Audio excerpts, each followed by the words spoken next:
বাতাসে দুলছে সোনালী ধান, ধুম পড়েছে নতুন ধান কাটার। আমন ধান কেটে ঘরে তুলতে ব্যস্ত সময় পার করছেন কৃষকরা। কুষ্টিয়ায় এবার আমনের বাম্পার ফলন হয়েছে, তবে ভালো নেই কৃষক। তাদের অভিযোগ, গত মৌসুমে যেই ধান ১৩০০ থেকে ১৪০০ টাকা মনে বিক্রি হয়েছে, এবার তার দাম ১২০০ থেকে ১৩০০ টাকা। লিভার খরচ দিয়ে, সার ফাঁস দিয়ে, বিষের যেই দাম বাড়েছে, সারের যে দাম বাড়েছে, ওই তুলনায় ধানের কোনো দাম নাই। ফলন যেটা হয়েছে খুশি আমরা, তো বাজার তো নাই, ধরেন বাজার কম। ঠান্ডা মোটামুটি গতবারের ফলনটা এবার বেশি।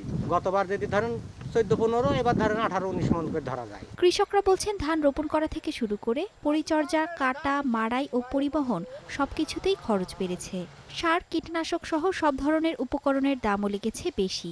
তাই গত বছরের তুলনায় এবার ধান উৎপাদনে গুনতে হয়েছে বাড়তি টাকা। এতে ক্ষতির মুখে পড়ছেন কৃষক। ধান আবাদের উপকরণের দাম নিয়ন্ত্রণের দাবি তাদের।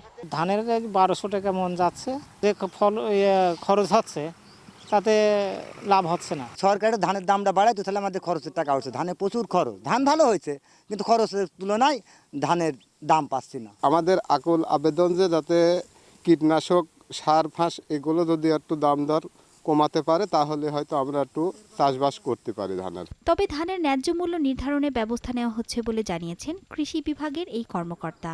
২০২৫ কৃষিবর্ষে ৮৮,৯২০ হেক্টর জমিতে আমন আবাদের লক্ষ্যমাত্রা নির্ধারণ করা হয়েছে।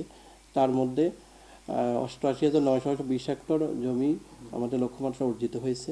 আমরা কস্ট অ্যানালাইসিস করছি বিভিন্ন এলাকায় গিয়ে, কৃষকের কী পরিমাণ খরচ হয়েছে, কী পরিমাণ রিটার্ন পাচ্ছে। তো দুইটা কম্পেয়ার করলে আসলে আমরা একটা সিদ্ধান্তে আসতে পারবো যে আসলে কৃষকদের উৎপাদন খরচ কতটা বেড়েছে।